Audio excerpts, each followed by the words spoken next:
Las bancadas de senadores y diputados del Frente Amplio se reunirán hoy para analizar posibles acciones parlamentarias a raíz de las revelaciones que derivaron en la renuncia de Pablo Iturralde a la presidencia del directorio del Partido Nacional y también debido a las declaraciones que hizo Alicia Ghione, la fiscal del caso Gustavo Penades, respecto a que la policía le entregó una investigación livianita. La vertiente artiguista en particular propondrá que se convoque al ministro del Interior, Nicolás Martinelli, para que explique la forma como la policía nutre de elementos a los fiscales. ¿Qué pasó? Durante la última audiencia del caso Penades, el jueves pasado, la doctora Ghione dijo que el personal de delitos especiales de crimen organizado de la policía la jodió con la indagatoria sobre el exdirector del Comcar, Carlos Taroco, quien, según se comprobó, llevó a cabo una investigación paralela e ilegal sobre las víctimas de Penades con el intento de favorecer al ex legislador. Según explicó Ghione, la pesquisa de esa división de la policía era livianita y desde el equipo de fiscalía se tuvo que pedir que se rehiciera un informe porque omitía partes importantes para el caso. Así expresaba sus quejas la doctora Ghione durante la audiencia. Tuvieron que volver a hacer el informe más grosso y bien hecho porque venía muy liviano de información. Ese es el equipo de trabajo, sí, se supone.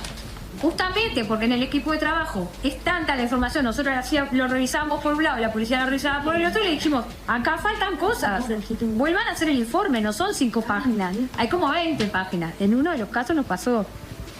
En otros casos teníamos la información encriptada y no la pudimos abrir.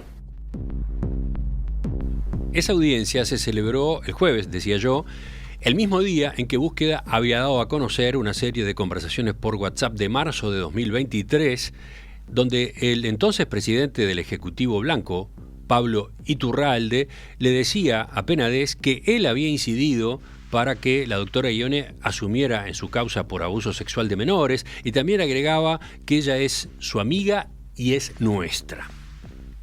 Recordemos, Iturralde dejó su cargo a media mañana del propio jueves debido a toda la repercusión que generó aquella nota periodística. El jueves de noche, al terminar la audiencia, la doctora Ghione defendió, hablando en rueda de prensa, su independencia como fiscal. Y en esa ocasión fue consultada justamente sobre el diálogo Iturralde-Penades, que señalaba lo siguiente. Es un chat entre Penades y Iturralde y supongo que se debe saber desde el celular quizás de Penades. Yo ya lo reiteré el otro día cuando hablaron de otro caso, que nosotros teníamos información encriptada y que recién ahora hemos pedido un nuevo análisis para poder desencriptar la información. Estas declaraciones de la doctora Ghione fueron provocando con el correr de las horas y en especial durante el fin de semana toda una discusión sobre cómo es que se relacionan los fiscales con la policía y la policía con los fiscales, sobre todo a partir de los celulares, ¿no? Cuando hay un celular incautado que debe investigarse. Vamos a profundizar entonces en ese tema. Estamos para eso con el doctor William Rosa, presidente de la Asociación de Fiscales del Uruguay. Fiscal Rosa, ¿qué tal? Buen día, bienvenido. Buenos días, Romina, Emiliano, ¿cómo están? Muy bien. Una primera consulta. A ver, teniendo en cuenta esto que señalaba Emiliano, ¿no? Sabemos que la policía es un auxiliar de la Fiscalía en el proceso de investigación, pero quizás no quede del todo claro, porque es parte de lo más novedoso que se ha dado en los últimos años, es cómo es el proceso cuando de por medio está justamente la incautación de celulares, ¿no? Con los diálogos y las conversaciones por WhatsApp, los celulares de la persona indagada. ¿Podemos pasar en limpio ese proceso como tal? Sí, claro. Creo que es una cuestión de lo ideal sería que el trabajo sea mancomunado desde un principio, con una certeza de lo que es, pongámosle, la cadena de custodia en conocimiento del fiscal desde un primer momento, pero hay una cuestión de herramientas, obviamente, ante las limitaciones de recursos, sobre todo recursos humanos que tiene la Fiscalía, y las posibilidades que tiene la policía, en un primer momento y también en una tarea que es conjunta, es la policía que incauta un dispositivo electrónico, va a dependencia de la policía. Cuando digo la policía, puede ser científica, puede ser un departamento determinado dentro de alguna dirección, la repartición que la Fiscalía o el Ministerio del Interior haya elegido para trabajar en esa investigación. Hay una primera puntualización. No es siempre la misma, no es una única unidad dentro de la policía. No necesariamente, por una cuestión de especificidad, inclusive entre Fiscalía y Policía. Hay fiscalías especializadas que trabajan con determinados departamentos de la policía. Esos departamentos de la policía también tienen determinadas especificidades que a veces aglutinan lo que puede ser investigación de terreno con investigación digital. Entonces ese mismo departamento puede hacer las mismas, o sea, puede hacer las actividades, conjugar en el mismo departamento, y a veces eso se divide en diferentes direcciones. A lo que voy es, ese material va a la policía necesariamente por una cuestión de extracción y depuración de cuál es el material que se necesita realmente para que trabaje la Fiscalía en la investigación, y eso a veces se da conjuntamente, porque el material se extrae bruto, y por un lado puede hacer la policía una depuración, y por otro lado la Fiscalía a partir de determinadas o palabras claves o elementos que se necesitan para la investigación. A ver, ahí sí le entendí bien entonces. El fiscal pide la incautación del celular. Esa información va la policía incauta el celular y ahí empieza a trabajar en la información que surge del celular. Pero un detalle sí, que no es menor, sobre todo para la gente, que esta solicitud que hace el fiscal se la tiene que hacer a un juez, y el juez es el que autoriza esto. Me parece importante que eso quede claro, que no es antojo del fiscal incautarle un celular a una persona, sino que es a partir de una autorización judicial y dando al fiscal justificaciones de por qué lo necesita incautar para una investigación, ¿no? Bien, perfecto. Pero ahí lo que señalaba usted es, bueno, la policía trabaja en extraer la información, y allí enseguida, ¿cómo es? ¿En paralelo la Fiscalía ya tiene todo el bruto de la información o la policía lo depura? A ver. Seguimos depende del volumen de la información. Nosotros a veces tenemos, por ejemplo, para poner el paralelismo en investigaciones complejas e investigaciones simples. Yo trabajo en una Fiscalía de Flagrancia. La policía obtiene un celular, hace la apertura, y seguramente el registro le lleve 1 hora de la información que es importante para una rapiña. O sea, y esta persona colaboró con alguien más en dónde pueden estar los efectos de la rapiña, y a las 2 horas tenemos esa información. Claro. Ahora, cuando se trata de una investigación mucho más compleja, ustedes han escuchado hablar que se trata de PDFs de 15.000 páginas, que a su vez esa información remite a otra información que está en otro lugar. Eso necesita una contención, o sea, que estar contenido en un lugar, en un soporte en donde quepa esto. Entonces, la información no siempre inmediatamente está a disposición de la Fiscalía. Cuando digo a disposición de la Fiscalía, es en la carpeta fiscal físicamente. O sea, que un abogado defensor diga, ahora la información está en la carpeta fiscal, la voy a ir a buscar. Muchas veces puede pasar que la Fiscalía dice, bueno, estoy esperando que la policía me haga el informe o que me traiga el contenido en algún formato de la extracción. Por eso se dan esos desfasajes entre cuando la información está solo en la policía y no está todavía en la Fiscalía. Bien, entiendo esa puntualización que hace. Ahora, ¿en algún momento le llega a la Fiscalía toda la información? Una vez que se considera pasó determinado tiempo, ¿le llega efectivamente toda la información o la policía le depura lo que entiende que es relevante para la investigación? Puede haber una orden de un fiscal en que eso se haga, ¿no? Al no tener las herramientas para hacerlo un equipo de la Fiscalía, el equipo de la Fiscalía le pide a sus colaboradores, a sus auxiliares de la policía, que haga esa depuración y viene un informe con esa depuración. Por otro lado está la extracción total, que es una especie de garantía también para la persona a la que le accedieron a la información, de que esa información está ahí y después no se usa, ¿no? Es el bruto, pero bueno, no se usa. Claro. Eso es otro tema, ¿no? Porque para la causa que se está investigando puede haber información del WhatsApp que efectivamente sea relevante, y puede haber cosas que no tienen nada que ver con eso y que pueden hasta ser comprometedoras, hasta, no sé, pienso en situaciones personales que capaz que nada tienen que ver con la investigación. Pero, ¿y eso quién lo resguarda, digamos? ¿La policía o la Fiscalía? Eso queda resguardado puede quedar en las dos instituciones, o sea, depende de cómo se organiza el trabajo. Usualmente queda resguardado en la policía y a veces se le trae en un formato, porque es una información muy pesada, ¿no? O sea, tiene que venir en un pendrive, en un CD, en un pendrive más bien por el volumen de la información. Uh-huh. Ahora, sacada esta información que no tendría que ver con la causa, digamos, usted dice, bueno, depende siempre de la circunstancia y de lo que pida el fiscal en cuanto a colaboración, ¿no? Capaz que la depuración la puede hacer la propia fiscalía, o capaz que la depuración le pide, en ese caso, para hacer la depuración, le pide auxilio, digamos, le pide asistencia a la policía.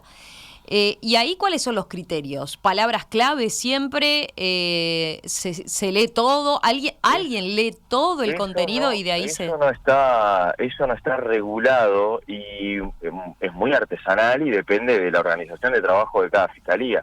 Yo recuerdo un caso que tuve en que no pude obtener información de utilidad y estuve a la vez de trabajando otros casos, estuve como 5 días buscando información y vino la víctima, el denunciante del caso, y me dijo, la información está acá, ¿no? Entonces, evidentemente hay limitaciones a lo que uno puede acceder por la capacidad que tiene de análisis, ¿no? Si uno busca palabras claves, las palabras clave que buscamos a veces no son las que nos llevan a dilucidar una eventual responsabilidad, que es lo que se busca cuando se accede a una información en un teléfono. Pero al no estar regulado, al no estar protocolizado, no estar estandarizado, depende mucho. Cuando digo artesanales, que va mucho en la expertise y en el conocimiento que tiene cada uno de los equipos, tanto de la Fiscalía como de la Policía. Los equipos especializados de la Fiscalía y de la Policía, o sea, tienen más experiencia en estas cuestiones y saben dónde ir a buscar más la información, claro, que tal vez una fiscalía que no está acostumbrada a acceder a información de un celular, ¿no? Eso, el hecho de que no esté protocolizado es un gran problema, digamos. ¿Podría colaborar en esclarecer todo este panorama en el que estamos? ¿Sabe cuál es el problema de todo esto? Es, primero, la trazabilidad de la información y, por otro lado, la utilidad de la información y que la información después sirva para, en un juicio oral, en una eventual formalización, no sea una información cuestionada. Todos estos flancos que se abren respecto de la información le abren un flanco a la investigación de la Fiscalía, que cuando vamos a un juzgado hay una defensa que cuestiona la forma en que se accedió al material o a lo que se hizo con la información del celular que se le incautó a un imputado. Todo esto perjudica lo que el Estado quiere al final, que es, en una investigación, lograr el esclarecimiento de un hecho con apariencia delictiva. Sí, ahí vuelvo a expresiones que hemos escuchado en estos últimos días, ¿no? La Fiscalía ha manejado el volumen del expediente, del contenido de esa información. Por ejemplo, estamos hablando a veces de 160.000 hojas, 260.000 hojas. Y ahí lo que se señala que es imposible contar con recursos en una fiscalía, que además, recordemos, lleva otros casos, claro, para poder personas, ¿no?, procesar esta información, ¿no? Sí, eso es... Cosa que dudo que tampoco pueda hacer la policía, ¿no? Cuando estamos hablando de esos volúmenes. Lo que pasa que ahí, justamente... Qué delicado esto de todas las particularidades o las dificultades que hay en estas investigaciones complejas y cómo esto contribuye, podríamos decir, a que las causas no se diluciden de forma rápida, y sobre todo cuando hay otras causas que son más complejas, y sobre todo en fiscalías que trabajan con causas complejas, cuando después uno tiene que escuchar que hay autoridades relevantes que hacen estas puntualizaciones, hay investigaciones que van a una velocidad, a otra. Hay que mirar lo que sucede adentro de la Fiscalía, ver como Estado cómo podemos solucionar la manera de que funcione mejor la Fiscalía, pero realmente no una discusión en el ruido, sino más con datos, con análisis de cómo se trabaja en una Fiscalía en particular, y colaborar en que eso funcione mejor y no andarle tirando piedras a la Fiscalía, porque realmente tanto la Policía como la Fiscalía tienen dificultades a la hora de llevar adelante investigaciones que tienen volúmenes de información muy amplios. Ahí claramente está haciendo referencia a las declaraciones del presidente Luis Lacalle Pou, ¿no? Que hizo mención, hablando de este caso, cuando le consultaron de este caso, de que veía con preocupación la velocidad a la que avanzan otras causas en fiscalía, ¿no? Y cómo depende de la velocidad, se infiere Claro. el caso. Pero volviendo por un minuto a lo que señalaba Emiliano en la presentación, simplemente. Usted entiende que, a ver, a la luz de esto que explicó, ¿no? De cómo se da el proceso y de cuál es la realidad para trabajar de la policía y de la fiscalía. Este ruido que hay, por ejemplo, con quién tiene la información, dónde estaba ese chat, esa conversación entre Iturralde y Penades, si salió de la policía, si efectivamente estaba en la carpeta investigativa, si la fiscal Guione estaba o no al tanto de la información, cuando escuchamos que ella dice que no. ¿Podría esclarecerse de alguna forma en este caso? ¿O qué análisis se hace desde el punto de vista de lo que pudo haber pasado sobre esta situación? Estamos hablando de lo mismo, siempre de fidelizar la información y de tener la forma de hacerle trazabilidad. Y en lugar de trabajar en mejorar esos mecanismos de fidelidad de información y de trazabilidad de la información, lo que vivimos constantemente es buscando quién es el culpable de la filtración, no a partir de una investigación seria y que se reúnan elementos para ver de dónde proviene la información, sino con señalamientos de una institución. Desde el sistema político se señala siempre a la Fiscalía, de determinado lugar siempre se pone el foco en la Fiscalía, ahora aparece la policía como un centro del cual se podría filtrar la información, pero eso para el día de mañana no sigue sin garantizar nada de que la información no se filtre. Creo que el trabajo a partir de ahora tiene que estar en eso, en fidelizar y en mejorar la trazabilidad de la información, que a todas luces es precario, porque por algo son las dificultades que se presentan en esta investigación, porque tenemos mecanismos precarios de fidelidad y trazabilidad de la información que están en las carpetas fiscales o que forman parte de una investigación. Eso es el diagnóstico que nos debe llevar como instituciones del Estado a trabajar en mejorar esos estándares de fidelidad. A ver, por ejemplo, le planteo un mensaje que llega desde la audiencia, ¿no? Ana dice: nunca como ahora ha quedado de manifiesto la necesidad de que el sistema de justicias del país cuente con una policía judicial.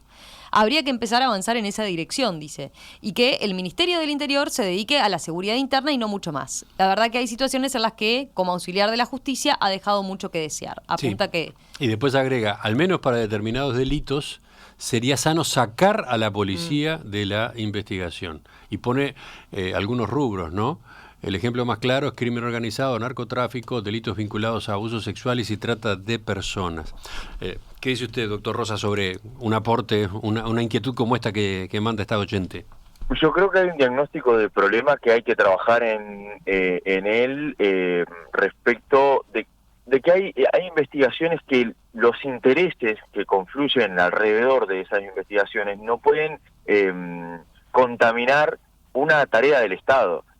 Porque a veces lo político empieza a mellar en las investigaciones. Ha pasado en este caso, en el caso Penades, y un equipo fiscal tuvo que lateralizar una investigación para imputar personas que habían tratado de interferir en la investigación que llevaba adelante la Fiscalía y eran funcionarios públicos a partir de recursos del Estado o valiéndose de una posición del Estado, trataban de interferir en esa investigación. Ahí hay un claro diagnóstico que hay intereses a veces que están dentro del Estado mismo que pueden entorpecer las investigaciones que llevan adelante la Fiscalía. ¿Cómo se puede solucionar esto?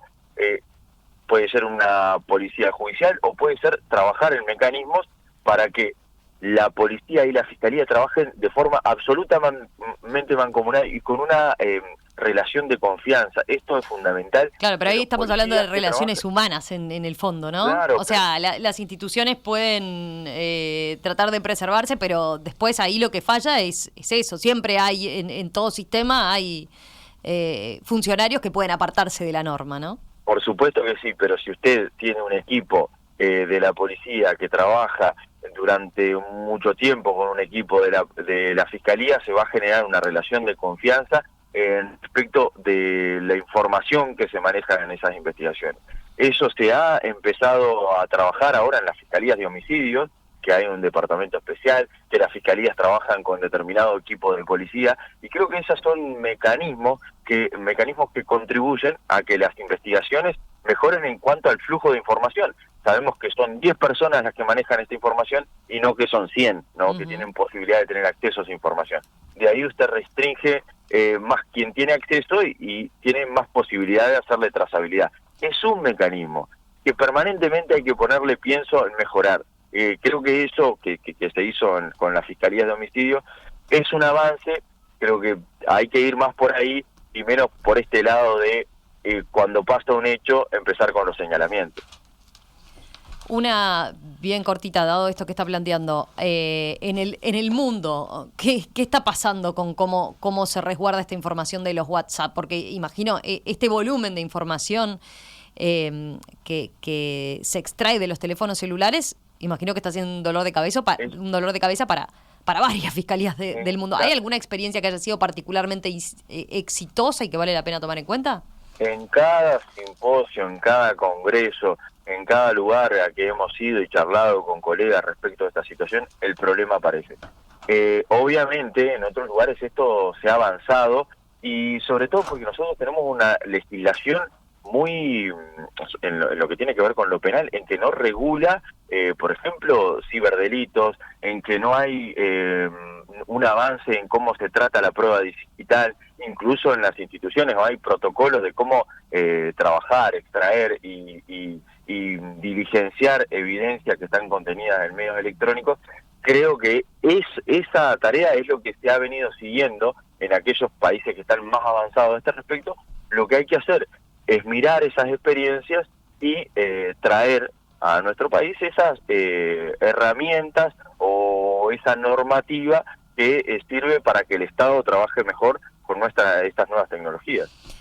Doctor William Rosa, presidente de la Asociación de Magistrados Fiscales del Uruguay, gracias por estos minutos esta mañana aquí en Perspectiva. Gracias a ustedes, que pasen muy bien. Que pase bien.